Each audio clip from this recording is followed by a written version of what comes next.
The fluorescent lights of St. Mary's Children's Hospital hummed their eternal song at 11:17 p.m. on a Tuesday in November. In the pediatric ward, where the air always carried the faint scent of antiseptic and hope, Nurse Brianna Caldwell moved through the corridor like a ghost who had forgotten she was dead. 28 years old, 30 months at this hospital, not a single person truly knew her name. She kept her blonde hair pulled back tight, severe enough to hurt. The pain helped her remember who she was pretending to be. Her scrubs were always navy blue, never the cheerful patterns the other nurses wore. She walked close to walls, her back never exposed to open space. Her eyes, pale gray like winter ice, constantly tracked the 3 exits on this floor: north stairwell, south stairwell, emergency fire escape, old habits carved deep. Dr. Trevor Whitmore stood at the nurse's station, his white coat pristine, his smile the practice kind that never reached his eyes. 35 years old, Harvard Medical School, and he made sure everyone knew it. He held a patient chart but wasn't reading it. He was holding court. "You know what I appreciate about Nurse Caldwell?" he said to the 2 residents flanking him. His voice carried that particular tone of amusement that meant cruelty was coming. "She's mastered the most important nursing skill." "What's that, Dr. Whitmore?" "Staying silent and not getting in the way." He laughed. The residents laughed too, because that's what residents do. Bree walked past them, her face a mask of nothing. She'd heard worse, in places where words were the least dangerous thing in the room. Patricia Brennan, the charge nurse, shot Whitmore a glare that could freeze blood. 52 years old, 28 years at St. Mary's, and exactly 0 tolerance for arrogance. But she said nothing. Hospital politics were complicated, and Whitmore's father sat on the board. Bree continued to room 304. Sophie Bennett, 7 years old, recovering from pneumonia. The girl had finally fallen asleep after hours of coughing. Bree checked her IV, adjusted the blanket, and stood there for a moment in the dim light. This was the life she had built. Small, quiet, clean, so different from the other one. The one that ended in blood and sand, and the kind of secrets that got people killed. She touched the scar on her left forearm, 4 inches long, raised and white against her skin. A gift from a piece of shrapnel in Mosul, 2018.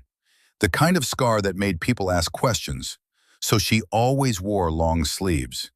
Even in summer, even now in the overheated hospital. Her hand moved in the darkness, an unconscious gesture, checking exits, counting seconds. The training never left. It just learned to hide. At 11:20 p.m., the night shifted. Room 307. The monitors started screaming. Bree's head snapped toward the sound. Her body was already moving before her mind caught up. That old muscle memory, the kind that got beaten into you in places that didn't exist on maps. She hit the door at full speed. Emma Richardson, 7 years old, emergency appendectomy 3 days ago. The girl was convulsing, her small body arching off the bed. Her lips were turning blue. Cardiac arrest. Dr. Whitmore stumbled in behind Bree, his coffee cup still in his hand. His face went white, the kind of white that meant he was freezing up, his expensive education colliding with real terror. "Get the crash cart! Someone get the—" Bree shoved him aside, not roughly but with absolute authority. Her hands were already on Emma's chest, feeling for the xiphoid process, measuring 2 fingers up. 30 compressions, 2 breaths, 100 to 120 beats per minute, 2 inches deep. The rhythm was automatic, burned into her nervous system by training that had nothing to do with nursing school. "Caldwell, what are you—" "Be quiet." Her voice came out different, lower, colder. Command voice. The voice she'd buried 2.5 years ago. Her hands moved with mechanical precision. 30 compressions. She tilted Emma's head back, lifted the chin, checked the airway. 2 rescue breaths. The girl's chest rose and fell. Good seal. Return to compressions. She counted in her head, not the way nurses count, the way combat medics count. Because when you're doing CPR under fire, you don't have the luxury of panic. 15 seconds, 30 seconds, 45 seconds. Patty burst in with a crash cart. Bree, do you need AED? Charged to 200 joules. Bree didn't look up. Her hands never stopped moving.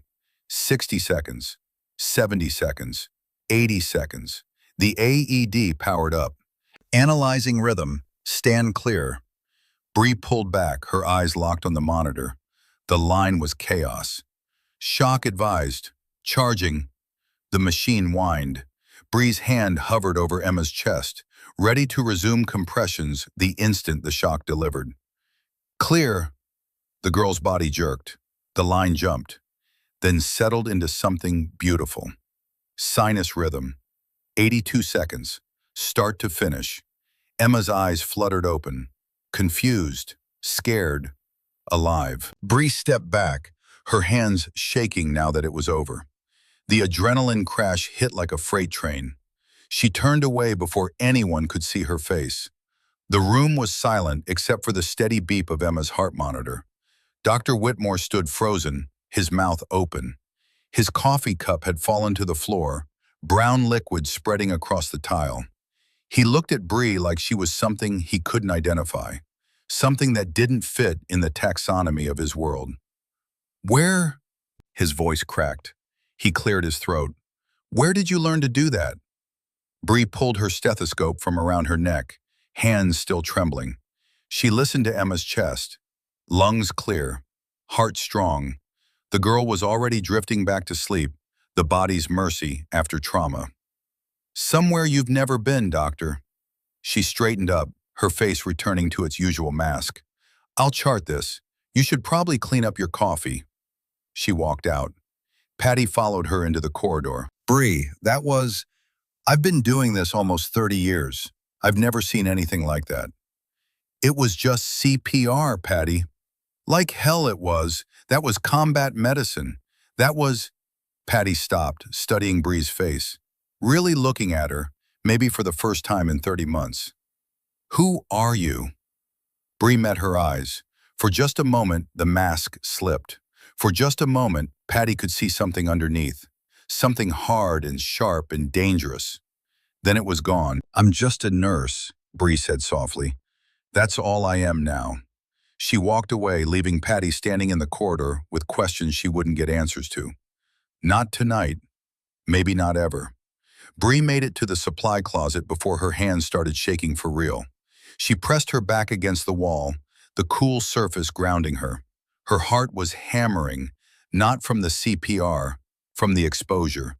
She'd been careful for 30 months. 30 months of being invisible, of being nobody, and she'd just blown it in 82 seconds. Her phone buzzed, a number she didn't recognize.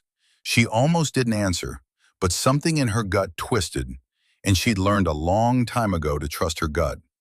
Yes. Static. Then a voice, old and rough like gravel and whiskey. You need to leave. Now. She went very still. Donovan. The Tahoe 2 blocks east. Black Chevrolet. You've seen it for 3 days. They're not surveillance anymore. They're getting ready to move. Colonel Frank Donovan, 68 years old, CIA for 4 decades. The man who'd taught her everything that mattered. The man who'd helped her die so she could live. How do you know? Because I've been watching them watch you. Brewster's Cafe tomorrow morning, 07:30. We need to talk. The line went dead.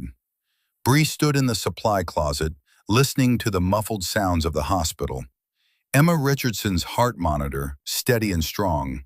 Footsteps in the corridor, distant voices, the living sounds of a place dedicated to keeping people alive. She'd chosen this life. She'd chosen mercy over violence, healing over killing. But the old life was coming back. It always did. She pushed off the wall and returned to the nurse's station. Her shift ended at 7. 6 more hours. She could do 6 more hours of being Nurse Brianna Caldwell. After that, she might have to remember how to be Captain Wraith. The rest of the night passed in the strange, suspended time that defines hospital graveyard shifts. Bree moved through her rounds with mechanical efficiency. Check vitals, adjust IVs, comfort a child crying from nightmares.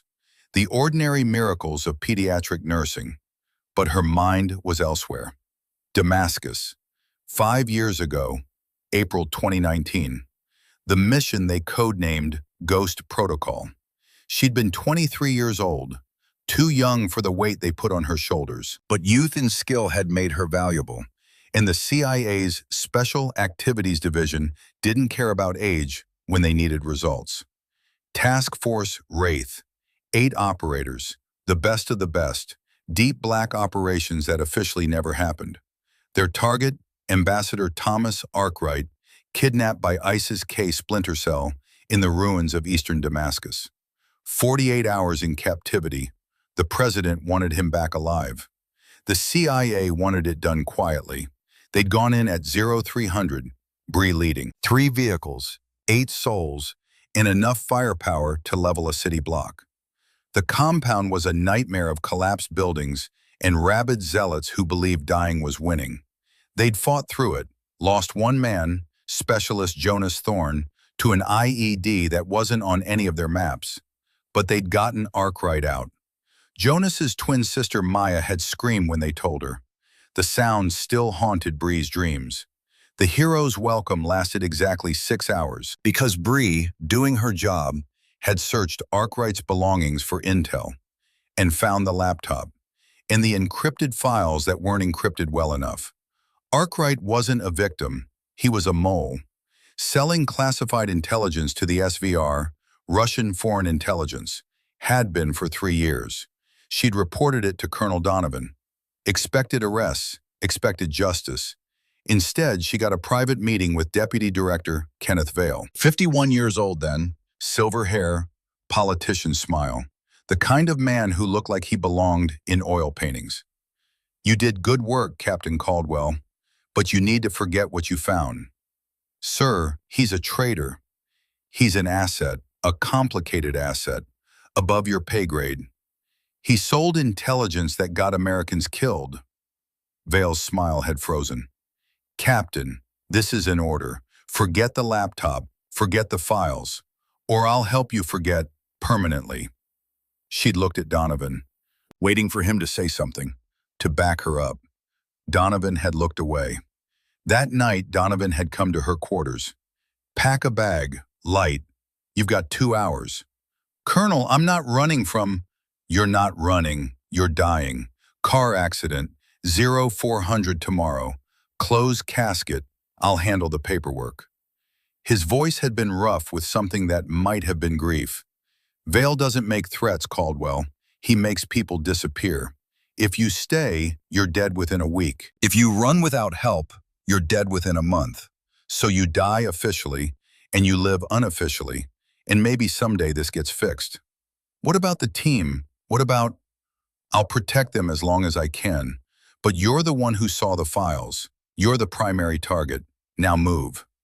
She'd moved, had her accident, died in the official records, funeral with an empty box, honors and a flag given to parents who thought their daughter was ash. She'd spent 18 months learning to be someone else.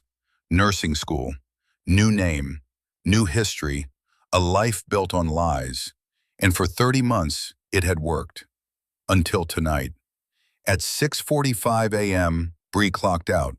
The sunrise was starting to stain the eastern sky pink and gold, beautiful and indifferent to human drama. She walked the 2 blocks to Brewster's Cafe, small place, local, the kind that survived on habit and decent coffee. The morning crowd was starting to filter in, construction workers on the door. Some habits outlasted on the door. Some habits outlasted retirement. He looked older. The years had carved new lines in his face. His hair was completely white now, where it had been salt and pepper before. But his eyes were the same, sharp and blue and missing nothing. Bree slid into the booth across from him. You look like hell, Colonel. You look like a nurse. He pushed a coffee across to her. Black, no sugar. He still remembered. How's the civilian life treating you? It was treating me fine until about 7 hours ago. The CPR, I heard. He smiled, just a flicker. Always did have a flair for the dramatic, Wraith 1. Hearing her old call sign hit like a punch. Don't call me that. Fair enough. His smile faded. We've got a problem. The Tahoe. The Tahoe. The two men inside. The communication patterns. Their agency, Bree. Vale's people. It's been 5 years. Why now? Donovan pulled out a tablet, slid it across. Ghost protocol is active again. Vale got spooked. Someone started asking questions about Arkwright's finances. Congressional oversight got curious, so Vale is cleaning house. Permanently. The tablet showed obituaries, news articles, accident reports. Sergeant Kyle Mercer, car accident 2023, single vehicle collision, tire blowout on I-94. Corporal Leah Weston, fell from her apartment balcony 2023. Blood alcohol levels suggested she was drunk. Leah didn't drink. Lieutenant Garrett Novak's file showed missing from VA Hospital, Colorado, 7 months ago. Medic Silas Grant, house fire 2024. Electrical fault, they said. Bree's hands tightened on the tablet. 4 in 18 months. 4 confirmed dead, 1 missing. I've been trying to warn the others, but they scattered after the unit disbanded. Different names, different lives. Donovan's voice was steady, but his eyes betrayed him. Vale is being thorough. He's making it look random. Accidents. No pattern to trigger flags. Who's left? Besides you? 3. Maybe. He pulled out his phone, showed her photos. Lieutenant Garrett Novak. Last known location was a VA hospital in Colorado. Disappeared 7 months ago. No trace. Garrett, big laugh, loved the Green Bay Packers more than life itself, had carried her 4 miles through Mosul when she'd taken shrapnel to the leg. Status? Unknown, but I think Vale has him. The disappearance was too clean. The other 2? Sergeant Thaddeus Kane, last contact 3 months ago. He's running, staying mobile, smart man. And? Donovan hesitated, just for a second, but Bree caught it. What? Corporal Maya Thorne, Jonas's twin sister. She went underground after his death in Damascus and then the later murders. She knows what's happening. But Bree, I think she's planning something stupid. Define stupid. The kind of stupid that involves revenge and not living through it. Bree closed her eyes. Maya, brilliant with explosives, could defuse a bomb with her eyes closed, had a laugh that could light up the darkest places, and a grief that could consume everything. So Vale is hunting us, all of us. Not hunting, exterminating. There's a difference. Donovan leaned forward. And now he knows where you are. The Tahoe isn't surveillance anymore. They're preparing to move. I'd give you 48 hours, maybe less. Then I run, new city, new name. You run, you live maybe a month. Vale has resources you can't imagine. He's deputy director now. More power, more reach. Donovan's voice dropped. Or you stand, and we end this. Stand with what? I'm a nurse. You're a retired spook. We can't fight the CIA. We can't, but we can expose it. Ghost protocol, Arkwright, the murders, all of it. He pulled out a USB drive. I've been collecting evidence for 5 years. Financial records, communications, a pattern of killings that only makes sense if you know what we know. It's enough to trigger a real investigation, but I need something more. What? A witness, someone from inside, someone who saw Arkwright's files, someone who can testify. That's me, and I'm legally dead. You can come back from the dead. If the reason is big enough. Bree stared at the USB drive. 5 years of hiding, 5 years of building a life that meant something, and now a choice. Run and live small, or stand and maybe die but take Vale with her. Her phone buzzed. Hospital number, she answered. Caldwell. Bree, it's Patty. You need to come back, now. I just left, what? FBI is here, 3 agents. They're asking for Captain Brianna Caldwell. Patty's voice was tight with confusion and maybe fear. They said it's about a national security matter. Bree, what the hell is going on? Bree looked at Donovan. His face had gone hard. I'll be right there. She ended the call. FBI at the hospital, looking for Captain Caldwell. That's not Vale, that's something else. Donovan stood. We need to move, now.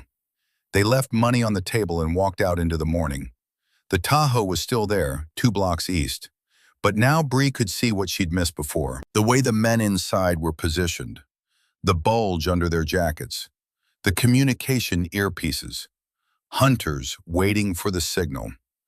Donovan's car was parked in the alley. Old Crown Victoria, the kind nobody looked at twice. They got in. What could FBI want? Only one way to find out. Donovan started the engine. But Bree, if FBI is involved, this is bigger than we thought. Vale wouldn't risk federal attention unless something forced his hand. They drove back to St. Mary's. The Tahoe didn't follow. Not yet. Still waiting. The hospital was just starting its morning shift change. Controlled chaos. Perfect cover. 3 FBI agents stood in the pediatric ward. 2 men, 1 woman. Dark suits, serious faces. The kind of presence that made doctors nervous and nurses protective. The woman was in charge. Mid-40s, graying hair, eyes that evaluated and judged. She held an ID folder open. I'm looking for Captain Brianna Caldwell, formerly of the CIA Special Activities Division, Task Force Wraith. Patty stood at the nurse's station, her face a mask of confusion. I told you, there's no captain here, just Nurse Bree Caldwell. The agent's eyes swept the ward, found Bree, their gazes locked. For 3 seconds, nobody moved. Then Bree straightened her spine, pulled back her shoulders, let the mask fall away. When she spoke, her voice was different, lower, harder. The voice of someone who'd given orders in hell. Conference room 3, 2 minutes. She walked past them, every step measured. Military bearing returning like an old coat that still fit perfectly. Behind her, she heard Patty's sharp intake of breath. The conference room was small, sterile, designed for delivering bad news to families. The 3 FBI agents filed in. Donovan tried to follow. Sir, this is restricted. He stays, Bree said, not a request. The lead agent studied Donovan, recognition flickering. Colonel Donovan, retired CIA, interesting company. Agent Holloway, Diane Holloway, FBI counterterrorism. She opened a tablet, turned it toward Bree. Do you know this man? The screen showed security footage. Warehouse, industrial area, and in the center of the frame, Lieutenant Garrett Novak. But not the Garrett she remembered. This Garrett was hollow-eyed, skeletal. He wore a vest loaded with something that looked like C4. His hands gripped a dead man's switch, the kind where, if you let go, everything explodes. Jesus Christ, Bree whispered. 2 hours ago, Lieutenant Novak barricaded himself in a warehouse in the Southside Industrial District. He's wired with approximately 45 kilograms of C4, professional grade, military spec. Holloway's voice was clinical. The blast radius would level 4 city blocks. Estimated casualties, 200 plus. Bree couldn't look away from the screen. Garrett's eyes, they were wrong, empty, like someone had scooped out everything human and left just the shell. Negotiators tried reaching him. He fired warning shots. Then he made one demand. Holloway paused. He wants Captain Brianna Caldwell. Says only you can understand. Says he'll wait 2 hours. After that, she didn't need to finish. Donovan leaned forward. What's his mental state? Negotiators assess severe PTSD, but there's something off. He's too controlled, too precise. Holloway looked at Bree. You serve with him. What are we dealing with?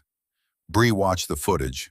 Garrett's movements, the way he stood, the mechanical precision of his actions. That's not PTSD, she said quietly. He's been conditioned. Conditioned? Mind control, chemical, psychological, audio conditioning. The agency has programs. She looked at Donovan. Black site programs. Holloway's face went carefully neutral. You're suggesting the CIA did this to him. I'm saying Garrett Novak would never do this on his own. Someone made him into a weapon. Bree stood. And I think I know who. She looked at Donovan. He nodded slowly. Deputy Director Kenneth Vale, Bree said. He's cleaning up Ghost Protocol. 4 of my team are already dead. Garrett's the 5th target, and I'm the 6th. That's a serious accusation. It's the truth. And if I don't go to that warehouse, Garrett dies and takes 200 people with him. Bree met Holloway's eyes. So I'm going. Question is whether FBI tries to stop me or helps me.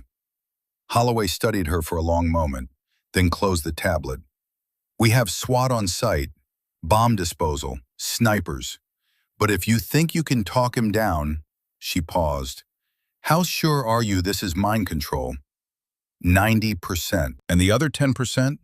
The other 10%, he really does have PTSD and wants to die, in which case I still have to try. Holloway nodded slowly. You'll wear a vest, comms, we'll have you covered. No snipers. If someone shoots Garrett, he drops the switch, everyone dies. Captain, I can't. Agent Holloway.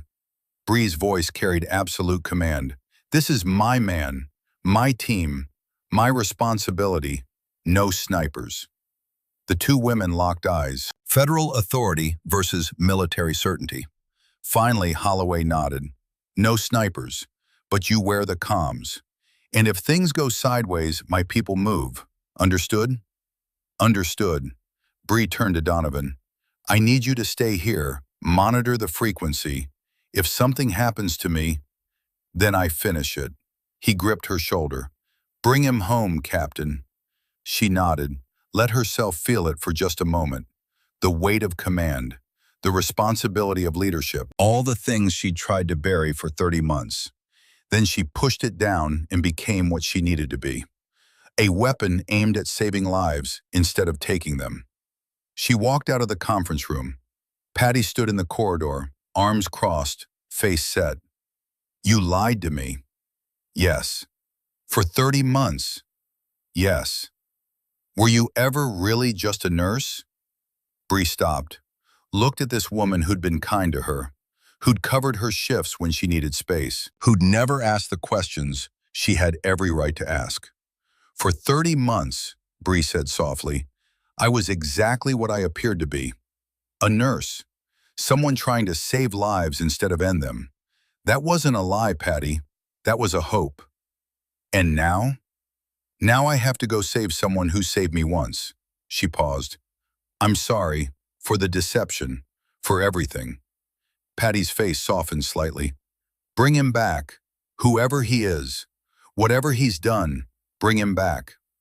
I will. Bree walked toward the exit. The morning sun was fully up now, bright and clean. She could hear birds, smell coffee from the break room, all the small details of normal life. She'd chosen this life. She'd fought for it, bled for it. But the old life wasn't done with her yet.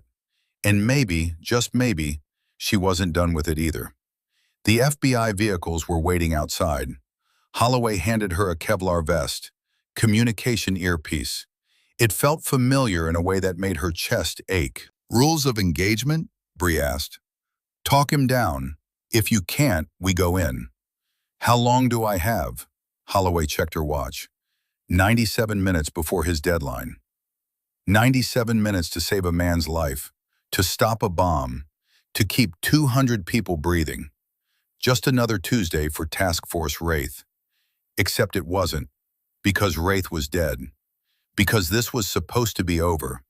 Because Brianna Caldwell was just a nurse. But as she climbed into the FBI vehicle, as the city blurred past the windows, as the old training roared back through her veins, she felt the mask crack, felt the warrior underneath, and thought, Maybe some deaths don't take. Maybe some weapons just wait. The warehouse was 15 minutes away, and Lieutenant Garrett Novak was counting down to oblivion with a dead man's switch in his hand. The South Side Industrial District looked like God had given up halfway through creation. Abandoned factories squatted against the gray November sky like tombstones. Rusted chain-link fences marked territories nobody wanted.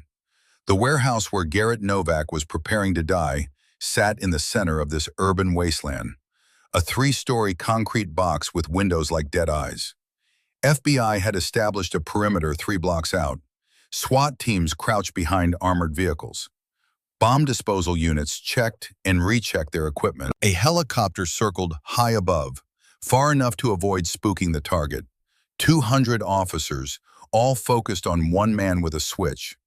Bree stood at the command vehicle, studying the tactical display. Agent Holloway briefed her team, but Bree wasn't listening. She was reading the building. Exits, sight lines, kill zones.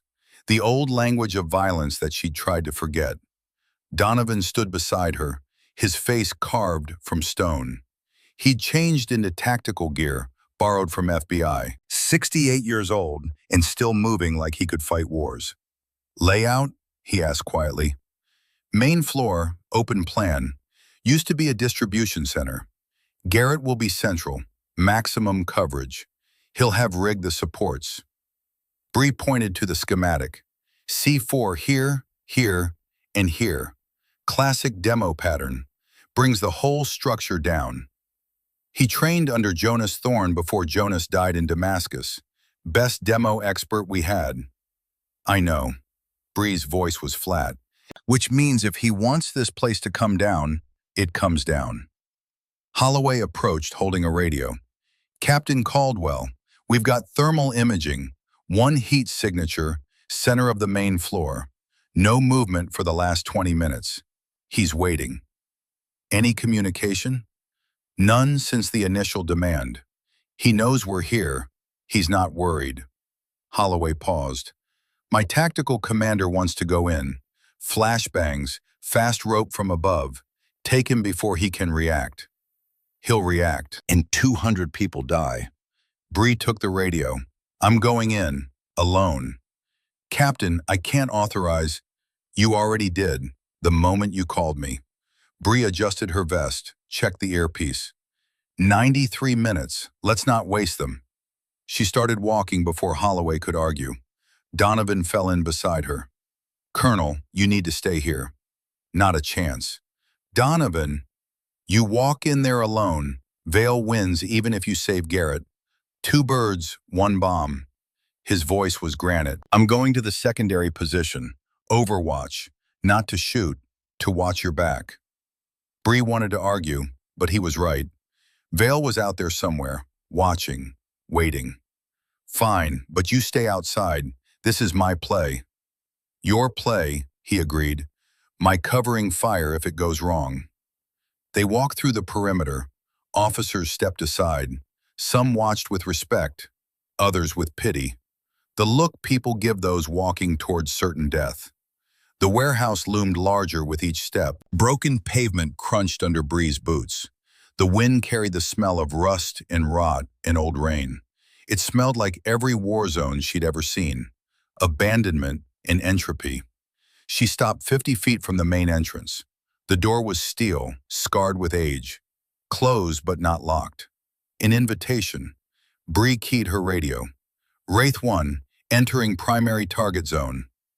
Copy, Wraith 1. We have you on thermal. Target has not moved.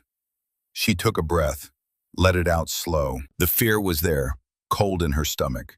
But fear was an old friend. You didn't fight it, you used it. Let it sharpen your edges. She walked to the door, raised her fist, knocked. The sound echoed inside like a gunshot. Silence. Then footsteps. Slow. Measured. The gait of a man carrying death. The door opened. Lieutenant Garrett Novak stood in the threshold, and Bree's heart broke. He'd lost 40 pounds. His face was a skull wrapped in skin. His eyes were the worst part. They looked at her but didn't see her. like windows into an empty house. The vest was professional work. C4 blocks wired in series. The dead man's switch was U.S. military issue, the kind that required constant pressure. Release it, the circuit completes, everything detonates. Captain Caldwell, his voice was flat, emotionless. You came. Of course, Garrett, you're my people. Your people. He repeated it like the words were foreign.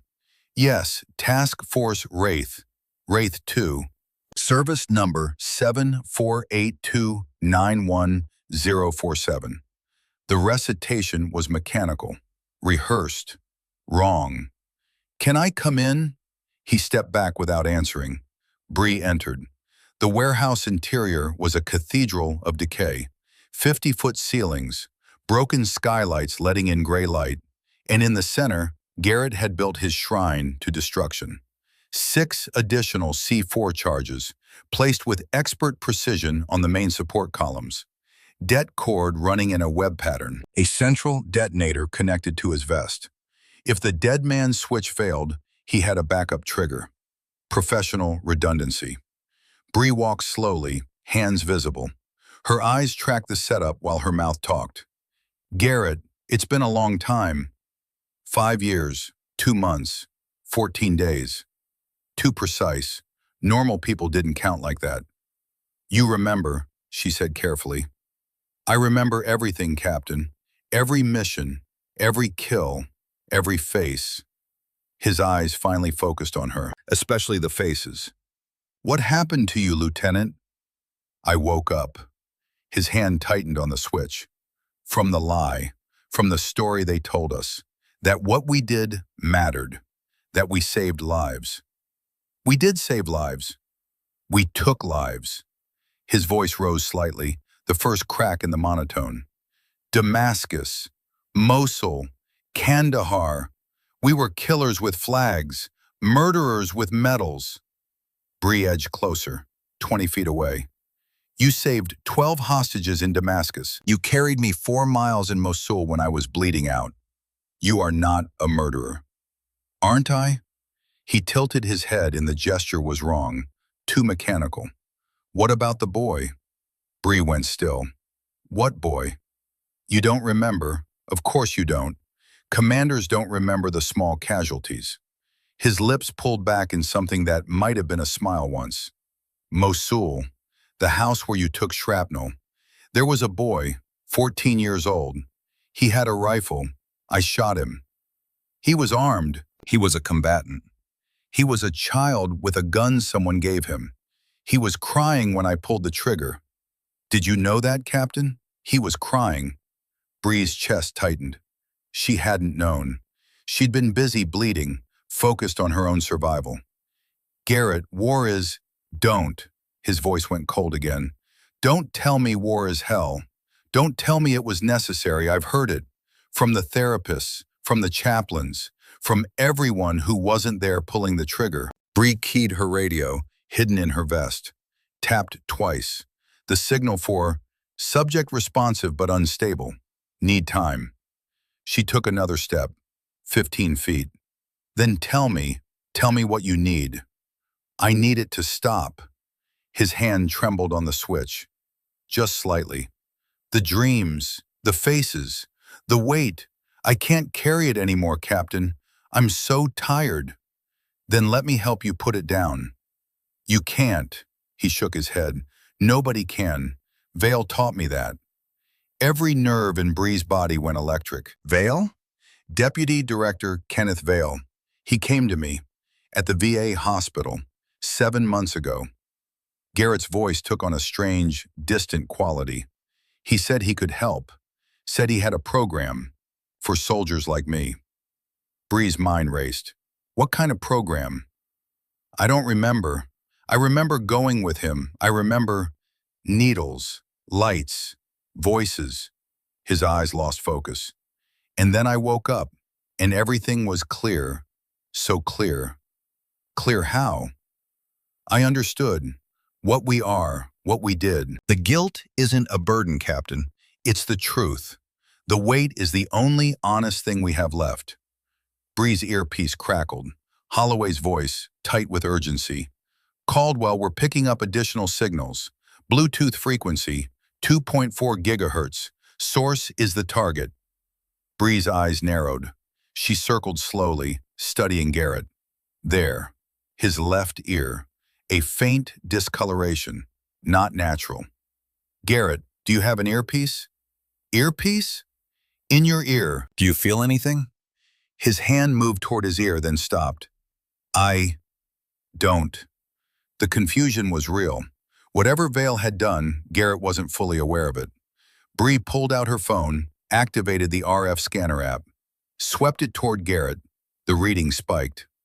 Bluetooth device, actively transmitting and receiving. Someone was listening. Someone was watching. Someone was controlling. She thought fast, tapped her radio 3 times. Signal for compromised communications. Someone else on frequency. Then she did something risky. She spoke directly to whoever was listening through Garrett's ear. Vale, I know you can hear me. Garrett's eyes widened. Then his mouth opened, but the voice that came out was wrong, layered, like 2 people speaking at once. Captain Caldwell, still so perceptive. The second voice was Vale's, smooth, cultured, completely inhuman. I'm impressed you're still alive. The assets I had watching you were expensive. Let him go. I can't do that. Lieutenant Novak is serving his final mission. Isn't that right, Lieutenant? Garrett's face spasmed. His voice, his real voice, broke through. Captain, I can't. Something's wrong. Then the other voice took over. 89 minutes until deadline. I suggest you use them wisely. Say your goodbyes. Vale, if you detonate that bomb, you kill FBI agents. That brings heat even you can't handle. On the contrary, domestic terrorist, troubled veteran, PTSD, the narrative writes itself. A pause. And with you dead, Ghost Protocol dies with you. Clean. Final. Donovan knows. He has evidence. Donovan is an old man. Evidence without a living witness is just paper. Vale's voice carried amusement. You were always the problem, Captain. The idealist. The one who thought truth mattered. Now you'll die for it. Poetic, really. Bree's mind worked through scenarios. Garrett was being controlled through the earpiece. Audio conditioning combined with drugs. Classic CIA black site methodology. Which meant there was a trigger word. A code to activate or deactivate the conditioning. She needed to find it. And she had 88 minutes. Vale, you want me. Let Garrett go. I'll take his place. Tempting, but no. This way is cleaner. You both die. The bomb destroys the evidence. And I go back to my office. A click. Goodbye, Captain. The connection cut. But Garrett's earpiece stayed active. Vale was still listening, still watching through whatever equipment they'd implanted. Garrett swayed. His eyes cleared slightly. Captain, what's happening to me? You were compromised. Vale got to you, conditioned you. Bree moved closer, 10 feet. But you're fighting it. I can see you fighting. I can't. The voices, they tell me things. What do they tell you? That I deserve this. That we all deserve this. That the only redemption is, he looked at the switch in his hand, is ending it. That's not you talking. That's the conditioning. How do you know? His voice broke, real emotion flooding through. How do you know it's not true? We killed people, Captain. We ruined lives. We saved more than we killed. We stopped monsters. We brought people home. Bree's voice was fierce. And you, Garrett Novak, you were the best of us. You had my back in 7 countries. You never left anyone behind. That's who you are. I don't know who I am anymore. Then let me remind you. She started talking. Not about war, not about missions, about the man, about Garrett before the uniform, before the killing. You're from Madison, Wisconsin. Your dad coached Little League. Your mom made the best apple pie in 3 counties. You have a sister named Lily who you loved more than anything. At the name Lily, Garrett flinched. Lily, you told me about her, about how she got sick, how you joined up to pay for her treatments, how every mission you carried her picture. Lily died. His voice was hollow. 2 years ago. I wasn't there. I was somewhere. I can't remember where. You were in Vale's program. He took those months from you. Bree took another step, 8 feet. But Lily wouldn't want this, would she? No. Tears started rolling down his face. No, she'd be so angry at me. Then don't do this. Put down the switch. Come home. For a moment, Bree thought she'd reached him. His fingers loosened slightly on the trigger. Then his eyes went blank again. His posture straightened. The conditioning reasserting control. 90 minutes or Colonel Donovan enters. The voice was Garrett's, but the words were Vale's. Then we'll have all our loose ends in one place. Bree's blood went cold. Donovan stays out of this. Does he? Let's ask him. I'm sure he's listening. A pause. Colonel, you have 87 minutes to join Captain Caldwell, or I detonate early. Your choice. Bree's earpiece crackled. Donovan's voice. Vale, you son of a... Clock's ticking, Colonel. Be a hero. It's what you're good at. The transmission ended. Garrett's eyes cleared again, confused.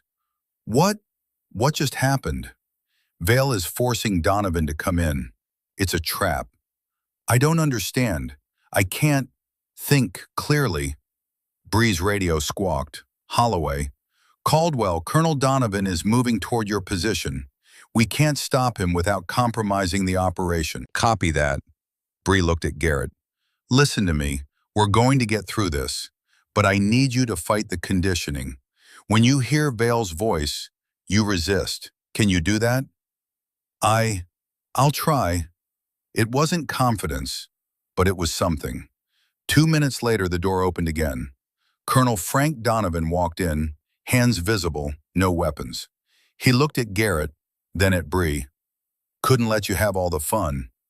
You shouldn't have come. Probably not. He stopped 20 feet from Garrett. Lieutenant Novak, remember me? Garrett studied him. Colonel Donovan, training officer, Damascus mission. You taught us fieldcraft. That's right. And what did I teach you about traps? That the best way to survive is, Garrett's face screwed up in concentration, is to, I can't remember, is to spring the trap on your terms, not theirs. Donovan's voice was steady, calm, the voice of a man who talks soldiers through worse. Vale thinks he has us, but he made a mistake. What mistake? Bree asked. He put all three of us in one place, which means all three of us can work the problem.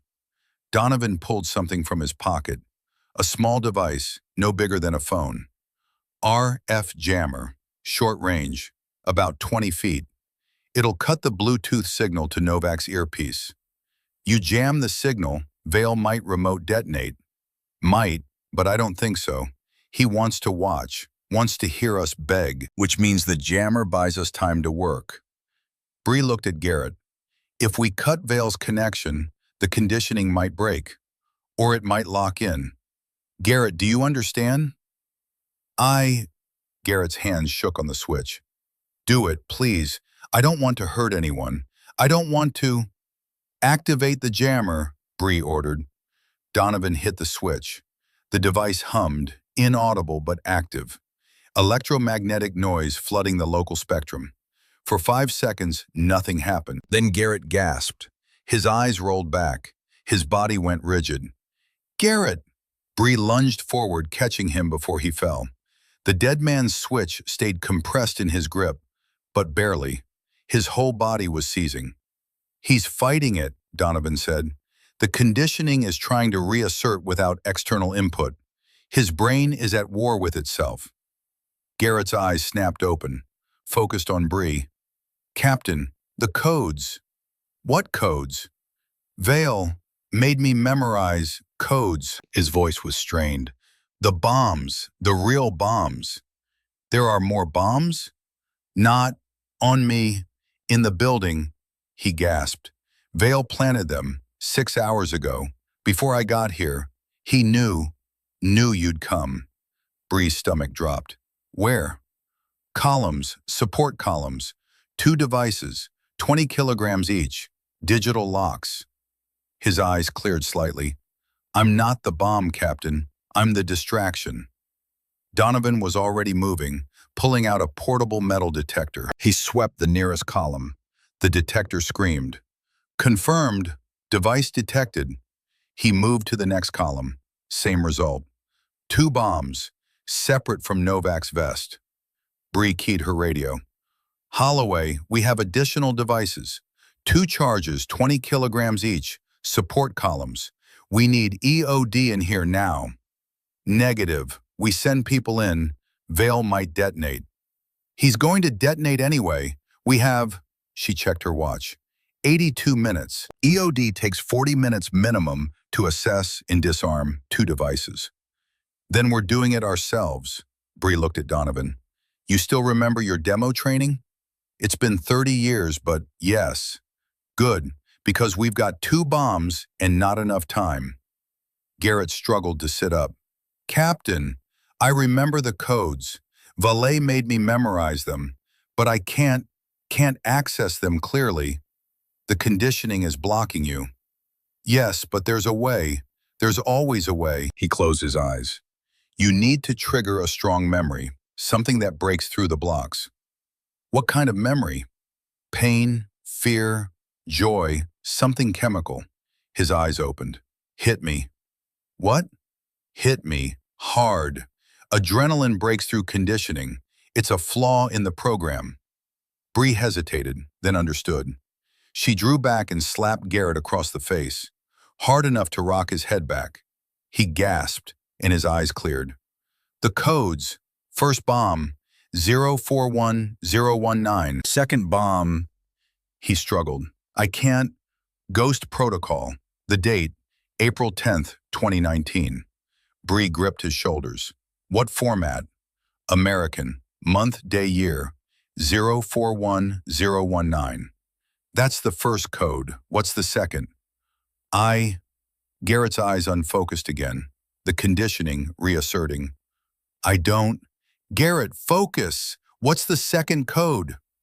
10 digits, different pattern. His voice was fading. Vale said it was poetic. Donovan was already at the first bomb, prying open the access panel. Digital lock, 6-digit entry, 1 attempt. He looked at Bree. If we're wrong, it detonates immediately. Try 041019. You sure? No, but it's all we have. Donovan entered the code, his fingers steady despite everything. The final digit, he pressed enter. The device beeped. Once, twice, green light, lock disengaged. Layer 1 open, Donovan said. But there's a second layer, 4 wires. Classic choice scenario. Cut the wrong one, boom. Bree moved to the second bomb while Donovan worked. She found it 20 feet away, identical setup, digital lock, 6 digits. But what was the second code? She looked at Garrett. He was fading, the conditioning dragging him back down into the dark. Garrett, the second code, 10 digits. What does Vale find poetic? Can't remember. Try. What's poetic about Ghost Protocol? What's Vale's connection? Garrett's eyes rolled. His son, Vale's son died. Bree went very still. When? Operation, Black Site, Tunisia, 2015. His son was CIA too, killed in a trap. Garrett's breathing was labored. Vale blamed Ghost Protocol, blamed the people who survived when his son didn't. What was his son's name? Richard Vale, born, he gasped, born March 3rd, 1992. Bree's mind raced. Richard Vale, born March 3rd, 1992. 10 digits written American format with full date and year. Month, day, year. Poetic. A father's grief coded into explosives. She entered it. 0, 3, 0, 3, 1, 9, 9, 2. Her finger hovered over the enter key. If she was wrong, everyone died. If she was right, they had a chance. She thought of Emma Richardson, of Patty, of 30 months of healing instead of killing. She pressed enter. Green light. Second bomb unlocked, she called. Roger that. Donovan was studying the wires on the first device. Classic color code. Red, blue, green, yellow. But Vale's not an idiot. The obvious choice is wrong. Bree came over, looked at the wires. 4 options, 2 bombs. They had to disarm both, and they had 76 minutes. Garrett, she said, what did Vale teach you about explosives? He said real artists don't follow the rules. Garrett's voice was barely a whisper. The right wire is always the one you don't expect. So not the obvious choice, but not the obvious wrong choice either. Vale is, he struggled for words. He's 3 steps ahead, always. Donovan held up wire cutters.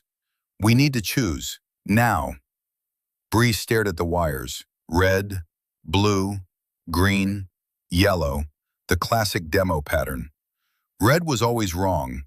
Blue was the safe choice. Green was the decoy. Yellow was... White, Garrett whispered. He said white. White is purification. Bree looked again. There, hidden behind the others, a 5th wire.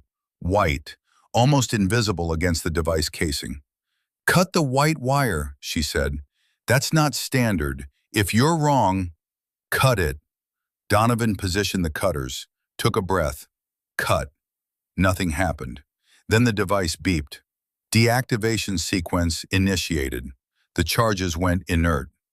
Bomb 1 disarmed, Donovan said. They moved to the second bomb. Same configuration, same wires. Bree didn't hesitate. Cut the white wire. Deactivation complete. Both bombs neutralized. Bree sagged against the column, exhaustion crashing through her. Holloway, bombs are clear. Repeat, devices neutralized. Copy that. Sending in EOD to verify. Well done, Captain. Garrett was on the ground, shaking, the conditioning finally releasing its grip. He looked up at Bree with human eyes. I'm sorry, he whispered. I'm so sorry. I didn't want to. He made me. Bree knelt beside him. You fought it. You helped us stop it. That's what matters. But I almost killed everyone. Almost doesn't count. You're here. You're alive. We're going to get you help. Real help. Donovan crouched down too. Lieutenant, you held on long enough. That's the mission. Hold on until help arrives. Is it over? Before anyone could answer, Bree's earpiece crackled. Not Holloway, a different voice, smooth, cultured, Vale. Very impressive, Captain. You always were resourceful. A pause. But did you really think I'd rely on just one trap? The warehouse lights cut out. Emergency power kicked in, bathing everything in red. And from the shadows at the far end of the building, figures emerged. 4 of them, black tactical gear, professional movement. They carried weapons with suppressors, CIA cleanup crew, Vale's insurance policy. Vale's voice continued through the earpiece. Those bombs were plan A, but I always have a plan B. My team has orders, no survivors. Make it look like you died disarming the explosives. The 4 hitmen spread out, taking positions, preparing to execute. Donovan was already moving, pulling a concealed Sig Sauer from an ankle holster. Captain, get Novak to cover. We're outnumbered and outgunned. Then we better be smarter. Donovan's eyes were hard. I taught you to fight. Time to remember. The hitmen raised their weapons, and 73 minutes from Vale's original deadline, a different kind of countdown began. The countdown to survival. The first shot came from the northeast corner. Suppressed, professional. The bullet sparked off concrete 2 inches from Donovan's head. Bree moved on instinct, grabbed Garrett by the vest, hauled him behind a rusted industrial mixer. 20 feet of scrambling. Donovan laid down covering fire. 3 shots. Precise. Economical. One hitman dropped, clutching his shoulder. 3 left. The warehouse became a maze of shadows and red emergency lights. Support columns created lanes of fire. Old equipment offered cover, but not safety. The hitmen moved like smoke. Trained. Coordinated. Silent killers doing what they did best. Bree keyed her radio. Holloway, we have hostile contact. 4 shooters. CIA affiliates. We need backup now. Static. Then Holloway's voice, tight with frustration.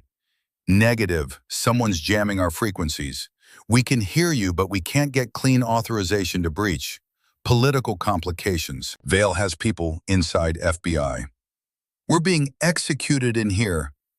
I know. I'm working it. Hold on. Hold on. Like it was that simple. Another shot. This one closer. Garrett flinched, his conditioning broken mind struggling to process violence. Bree checked him over. No weapons. No training that wasn't locked behind Vale's mental prison. He was a liability in a firefight, which meant keeping him alive just got harder. Donovan had taken position behind a concrete column, his Sig Sauer tracking for targets. 68 years old and moving like he could fight wars. A hitman tried to flank left. Donovan caught the movement. 1 shot, center mass. The man went down and didn't move. 2 left, but Bree could see the problem. Donovan's magazine had maybe 6 rounds left. She was unarmed. 2 trained killers with automatic weapons and all the time in the world. Mathematics of death. They were losing. Colonel, Bree hissed, we need to move. Get to the south exit. They've got it covered. I count 2 positions. Crossfire pattern. Then we make our own exit. She looked around. The warehouse had been a distribution center once. Loading docks on the east wall. Industrial garage doors. Big enough to drive trucks through. Currently closed. But the mechanism was electric. And the building still had emergency power. Garage door. East wall. 30 seconds. That's a lot of open ground, Captain. You got a better idea? Donovan checked his magazine. I've got 7 rounds. Make them count. He shifted position, drawing fire. The remaining hitmen obliged, concentrating on his muzzle flash. Bree used the distraction, grabbed Garrett, hauled him up. We're moving. You stay behind me. You stop moving, we both die, understand? Garrett nodded, his eyes wide but focused. Some piece of the soldier he'd been was clawing its way back. They ran. 20 feet across open floor, Bree's back crawled with anticipation, waiting for the bullet. The sound suppressors made killing quiet. You didn't hear death coming. Behind them, Donovan fired. Once. Twice. Buying seconds with lead. Bree hit the garage door control panel, smashed it open. The electronics were ancient but functional.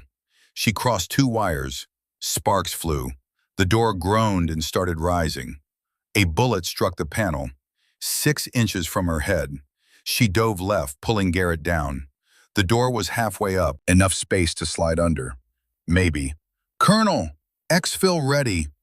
Donovan was already moving, firing as he came. Controlled retreat.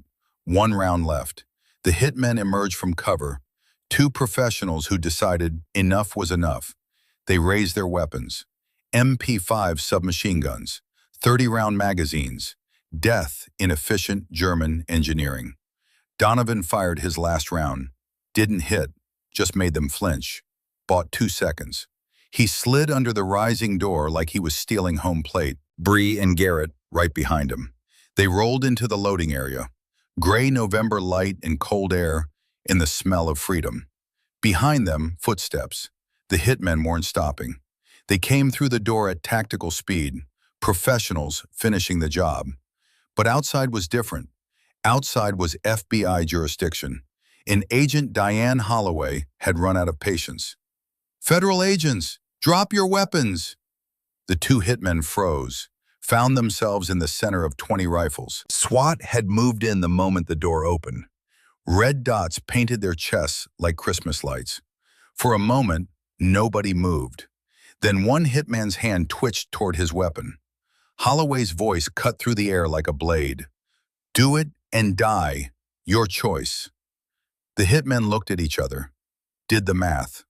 Slowly, carefully, they lowered their weapons. "On your knees, hands behind your head, you know the drill." They complied. SWAT moved in, cuffing them with efficient brutality, the kind of force that said, "We're done playing."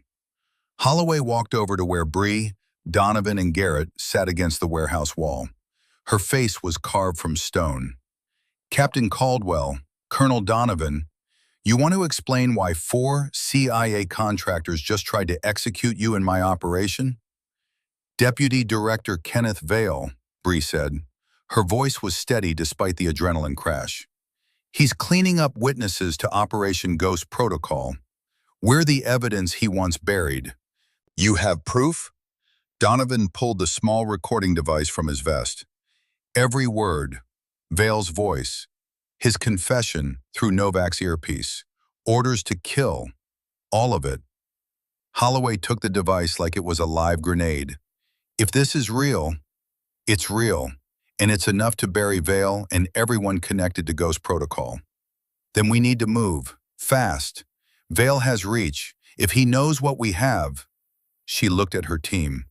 "Get these prisoners isolated, no calls, no lawyers yet, and someone get Colonel Donovan and Captain Caldwell somewhere secure." "What about Garrett?" Bree asked. Holloway looked at the shaking lieutenant. "Medical evaluation first, then witness protection. He's evidence too." Garrett looked at Bree with something like hope. "Will it stop? The voices?" "They'll get you to Walter Reed, best trauma specialist in the country. They'll help you." She gripped his hand. "You held on, Garrett. That's the hardest part. The rest is just time. Thank you, Captain. Thank you for trusting me enough to fight." They loaded Garrett into an ambulance, paramedics checking him over, recording the evidence of what Vale had done. The physical markers of mind control, the injection sites, the chemical residue, all of it documented. Bree watched the ambulance pull away, felt something loosen in her chest. One of her people, saved.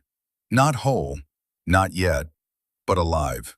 And sometimes alive was enough. Donovan stood beside her, the weight of 6 decades carried in his posture. A man forged by wars, inside and out. "One down, how many left?" Vale said there were 3 survivors besides me and Garrett. That leaves 2 unaccounted for.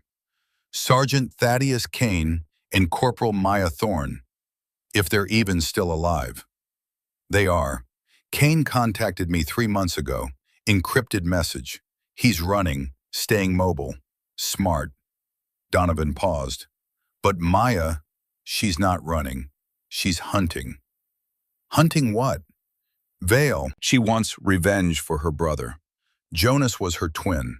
When he died in Damascus, and then she learned about Vale's murders, something broke in her. His voice was heavy. "I think she's planning to go after Vale directly." "That's suicide. That's grief." Donovan looked at her. "Which is why we need to find her first, before she does something that gets her killed." Holloway approached, phone in hand. "Just got word from headquarters. They're green-lighting a full investigation into Vale. Your recording is being analyzed. If it's authenticated, they'll move to arrest." "How long?" 48 hours, maybe less." She paused. "But here's the problem. Vale knows we have him. He's had 20 minutes to prepare. That's 20 minutes to destroy evidence, to run, to disappear." "Vale doesn't run," Donovan said quietly. "He's arrogant. He thinks he's untouchable." "Is he?" "We're about to find out." They moved Bree and Donovan to a safe house on the north side. Federal protection. 2 marshals on the door. Secure communications. The kind of protection that made you feel simultaneously safe and trapped. Inside, Bree finally let herself stop. Sat down on a couch that smelled like old coffee and stale air. Her hands were shaking now, post-combat tremors, the body paying the bill for all that adrenaline. Donovan made coffee in the small kitchen, brought her a cup, sat down across from her. "You did good today, Captain. We almost died. Almost, but we didn't. And Novak's alive. That's a win." "It doesn't feel like winning." Bree stared at her coffee. "4 of our team are dead. 2 are missing. Vale is still free. We're hiding in a safe house. This isn't victory." "No, but it's survival. And survival is how you get to the next fight." Bree looked at him. Really looked at him. The weight of years and battles carried in every line. "Why did you help me?" she asked. 5 years ago, you could have let Vale kill me. Would have been easier, safer. Why risk everything?" Donovan was quiet for a long moment. When he spoke, his voice was rough with old pain. "Because I had a daughter once. Real daughter. Sarah. She was brilliant. Wanted to change the world. Joined the agency because she believed in something bigger. What happened? She found out about something she shouldn't have. Different operation, different secrets, but same story. She tried to do the right thing." He looked at his hands. "They killed her, made it look like a car accident. I couldn't prove it, couldn't stop it. I was too late." "Donovan, you reminded me of her. Your age, your idealism, your refusal to look away from ugly truths." He met her eyes. "I couldn't save Sarah, but I could save you, so I did." Bree felt something crack in her chest. All these years she thought she was alone, but Donovan had been carrying his own ghosts, his own guilt. "I'm sorry." "Don't be. You gave an old man purpose, gave me a chance to get it right this time." They sat in silence. 2 soldiers, 2 survivors, bound by the same refusal to let evil win without a fight. Bree's phone buzzed. Unknown number. She answered cautiously. "Captain Caldwell?" A woman's voice, young, strained, familiar. "Who is this?" "Maya Thorne. I heard about Chicago, about Garrett, about Vale's cleanup crew." A pause. "I need to meet with you. Tonight. I have information." "Maya, where are you?" "Close, but I can't talk on phone. There's a place, Brennan Park, North End, the old gazebo, midnight. Come alone." "Maya, this could be a trap? Maybe. But Vale's coming for all of us anyway. At least this way we choose the ground." Her voice hardened. "Midnight, alone, or I disappear and you never hear from me again." The line went dead. Bree looked at Donovan. "Maya wants to meet." "When?" "Tonight, midnight, Brennan Park." "That's a trap." "Probably, but if there's a chance to bring her in, then we take it, together." She said alone. "And you think I'm letting you walk into an ambush without backup?" Donovan's voice carried absolute certainty. "We've come this far. We finish it together." Holloway wasn't happy when they told her, "You're witnesses in a federal investigation. You can't just go wandering off to meet potential hostiles." "Maya is one of mine," Bree said. "She's scared and she's dangerous. If we don't bring her in, she's going to do something that gets her killed. Then let us handle it. FBI can. FBI will spook her. She's running on instinct right now. Fight or flight. She trusts me. Maybe. It's our best shot." Holloway looked like she wanted to argue, but she was a pragmatist. "Fine, but you wear trackers, and I'll have a team in Overwatch. Anything goes wrong, we move. Understood?" Understood. They prepared like they were going to war, because maybe they were. Kevlar vests, concealed weapons, communications, trackers sewn into their clothes. The tools of survival in a world where your own government might kill you. At 11:30 p.m., they left the safe house. The marshals wanted to come. Holloway overruled them. Too many bodies, too much noise. This had to feel intimate, personal, or Maya would bolt. Brennan Park was a pocket of green in the concrete city. During the day, it was full of joggers and families and people pretending the world was safe. At night, It belonged to the desperate and the dangerous. The old gazebo sat on a small hill at the north end. Victorian era, white paint peeling, roof sagging. In the moonlight, it looked like a ghost of better times. Bree and Donovan approached carefully, scanning for threats, for positions, for the thousand things that could go wrong. The gazebo was empty. They waited. Minutes ticked past. Midnight came and went. "She's not coming," Donovan murmured. Then a voice from the shadows. "I'm already here." Maya Thorne stepped into the moonlight. 29 years old, but she looked 50. Her face was gaunt, eyes sunken. She'd lost weight, gained scars. She held a pistol loosely at her side, not threatening, just present. "Maya," Bree said carefully, "it's good to see you." "Is it? I'm not sure what I am anymore." Maya's voice was hollow. "My brother died in Damascus. Then Vale made it look like 4 more accidents, covering his tracks." "I know, and I'm sorry." "Sorry doesn't bring Jonas back. Sorry doesn't stop Vale from hunting the rest of us." "No, but we have him now. Recorded confession. Evidence. FBI is moving to arrest." Maya laughed, bitter and broken. "You think that stops men like Vale? You think evidence matters when he has senators on speed dial? Then what's your solution?" Maya raised the pistol. For a terrible moment, Bree thought she was about to die. Then Maya turned the weapon, showed the grip. "This. Find Vale. Put a bullet in him. End it. That's murder. That's justice." Maya's eyes were fever bright. "He killed Jonas in Damascus. He murdered 4 more of our people. He tortured Garrett. He's destroyed everything we were. And you want to trust the system to stop him?" "I want to do it right. So it sticks. So Vale can't wriggle free." "There is no right way, not with men like him." Maya stepped closer. "But I didn't ask you here to argue philosophy. I asked you here to warn you." "Warn me about what?" "Vale's not just cleaning up witnesses. He's activating contingencies. I've been tracking his communications. He's got 3 more assets. Sleepers. People like Garrett. Conditioned. Waiting for orders." Bree felt ice in her stomach. "Where?" "I don't know, but I know the trigger. He's planning something big. Something that makes 4 dead operators look like acceptable losses." Maya's voice shook. "He's going scorched earth. If he's going down, he's taking everyone with him. We need to tell FBI. FBI can't move fast enough. By the time they verify and authorize and politic, Vale will have vanished." Maya pressed something into Bree's hand. A USB drive. "This has everything I've gathered. Financial records, communication intercepts, safe house locations. Give it to people you trust." "But Captain..." "What?" "Don't trust everyone. Vale has people inside FBI, inside CIA, inside everywhere." Her eyes were desperate.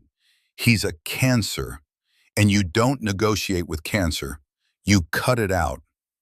Before Bree could respond, Maya's head snapped around. "We've got company." Headlights, coming up the park road. 3 vehicles, black SUVs, moving fast. "FBI?" Donovan asked. "Wrong approach vector," Maya said. "That's Vale's people." "How did they find us?" Maya looked at them with something like pity. "Because Vale always knows. He's 3 steps ahead, always." The SUVs screeched to a halt 50 yards away. Doors opened. Men emerged, at least 10 of them. Armed, professional, not bothering with subtlety anymore. Maya raised her weapon. "Run or fight. Your choice, Captain." Bree looked at Donovan. He'd drawn his Sig Sauer. His face was calm.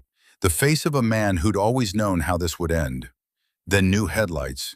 From the south entrance. More vehicles, but these had markings. FBI. Holloway hadn't waited. The 2 groups converged on the gazebo. Vale's contractors and federal agents. For a moment, it was a standoff. Mexican standoff with automatic weapons and federal badges. Holloway's voice boomed across the park.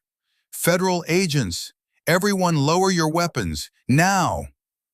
Vale's contractors didn't move, waiting for orders. Then a new voice, amplified by loudspeaker, coming from one of the black SUVs. Agent Holloway, Deputy Director Kenneth Vale, CIA. These are agency personnel conducting classified operations. You're interfering with national security. Bullshit, Holloway called back. We have recordings. We have witnesses. We know what you did. A pause. Then Vale stepped out of the SUV. He looked exactly as Bree remembered. Silver hair, expensive suit, the face of a man who'd never doubted his own righteousness. He walked forward, unarmed, confident. Captain Caldwell, it's been a long time. Not long enough. I see you've been busy. Saving Lieutenant Novak. Very touching, very heroic, he smiled. Very pointless. We have you, your voice, your confession. You're done. Am I? Vale pulled out his phone, showed the screen. That's a live feed from Walter Reed National Military Medical Center. See that room? That's where they're keeping Novak. Bree's blood went cold. I have people everywhere, Captain. One phone call and Novak dies. Tragic medical complication. No one to blame. Vale's smile widened. And I have contingencies for everyone else. Colonel Donovan's grandchildren, Agent Holloway's daughter, even the nice nurse who works with you at St. Mary's. Patty, isn't it? You're bluffing. Am I? You want to test that theory? He spread his hands. Here's what happens. You give me the USB drive. You destroy the recordings. You forget Ghost Protocol, and everyone lives. You refuse, and people start dying. Simple math. Or we arrest you right now, Holloway said, and your threats mean nothing. Arrest me? On what charge? Playing audio for FBI?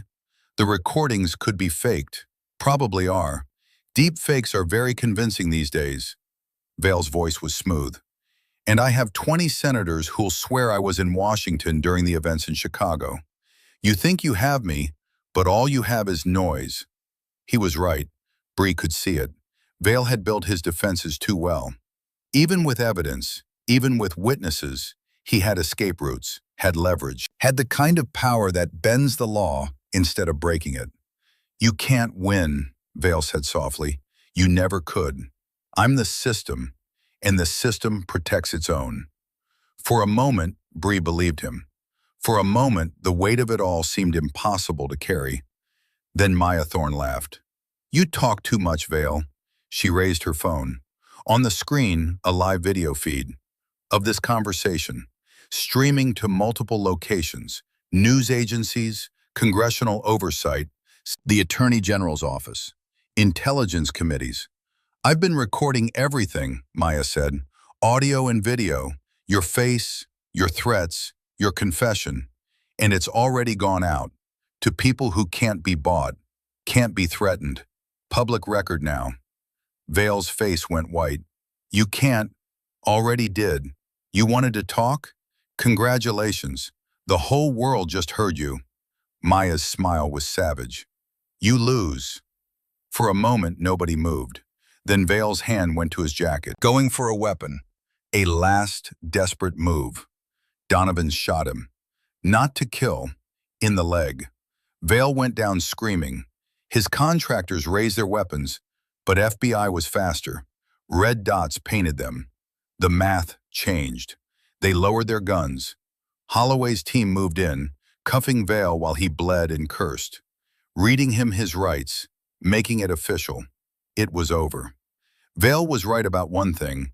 He had reach. He had power. He had lawyers who would fight every inch of the way. But Maya was right too. Some truths, once released, can't be buried. The investigation took 6 months. Vale fought it all, used every connection, every favor, every tool he'd accumulated in 30 years of shadow work. It didn't matter. The evidence was overwhelming. The public pressure was relentless. And when the full scope of Ghost Protocol came out, when the American people learned their own intelligence agency had been conducting illegal mind control experiments on veterans, The outcry was deafening. Vale was convicted of treason, conspiracy, murder of federal agents, and 17 other charges. Life in federal prison, no parole. His people went down with him, the contractors, the senators who'd protected him. The whole rotten structure collapsed. Task Force Wraith was officially acknowledged. Jonas Thorne, who died in Damascus, Kyle Mercer, Leah Weston, and Silas Grant, murdered by Vale's orders. They all received honors. Their families received truth. Not comfort, but truth. Sometimes that's all you can give. Garrett Novak spent 8 months at Walter Reed. They deprogrammed him. Slowly, carefully. Piece by piece, they gave him back his mind. He'd never be the same. But he was alive, and he was himself. He started working with other veterans, the ones broken by war and betrayed by the system. He became a voice for the voiceless, a reminder that healing is possible, that even when monsters hijack your mind, you can fight your way back. Sergeant Thaddeus Kane stayed mobile, still running, still alive. He sent Bree a message 6 months in. "I'm good, Captain. Living quiet. Vale's gone. I can breathe again." She didn't ask where he was. Some survivors need distance more than reunion. Maya Thorne testified at Vale's trial, told the world what he'd done. Then she disappeared. Bree heard from her once, a postcard from Montana. No message, just a picture of mountains and a handwritten quote. "Some wars you win by walking away." 6 months later, Donovan told Bree that Maya had started a nonprofit, teaching survival skills to domestic violence survivors. Different battles, same warrior heart, still fighting, still protecting, just choosing who to save. Colonel Donovan retired. Again, this time for real. He moved to a small town in Oregon, wrote his memoir, the parts he was allowed to tell. He and Bree talked every week. 2 soldiers, forever bound by the battles they'd fought, and the daughter he'd failed to save, but honored by saving another. And Bree went back to St. Mary's Children's Hospital. She walked in 8 months after that night in Chicago. Same lobby, same fluorescent lights, same smell of antiseptic and hope. Patty was at the nurse's station. She looked up, saw Bree. Her face went through a dozen emotions. Then she smiled. "Heard you've been busy." "A little. Is my old position still open?" "Are you kidding? After everything that came out?" Patty shook her head. "The board wanted to name a wing after you. I told them you'd hate that." "I would. I just want to work." "Then get changed. We're short-staffed and Emma Richardson has been asking about you for months." Bree changed into navy blue scrubs, pulled her hair back, the familiar routine, the familiar armor. She walked onto the pediatric floor. Emma was in room 307, 8 years old now, reading a book. She looked up and her face lit up. "Miss Bree, you came back." "I promised I would. Dad said you were a hero, that you saved a lot of people." "I just did my job." "What's your job?" Bree sat down on the edge of the bed, looked at this child who died for 82 seconds and come back, who'd reminded her why healing mattered more than revenge. "My job is to be here when people need help. That's all. That's everything." Emma smiled and went back to her book, comfortable, safe, trusting the world again. Bree stood at the door for a moment, watching. Then she went back to work. There would be more fights, more battles. The war against darkness never truly ends. But tonight in this place, there was peace. There were children sleeping safely. There were families holding each other. There was ordinary grace. And sometimes after everything, ordinary grace is enough. She'd been Captain Brianna Caldwell, commander of Task Force Wraith, weapon of the state. Now she was Nurse Bree Caldwell, healer of children, protector of the vulnerable. Different battles, different weapons, same mission. To stand against the darkness, to hold the line, to save who could be saved. And to remember, always, that the smallest acts of mercy can be the greatest victories. The shift began, and Bree walked into the light.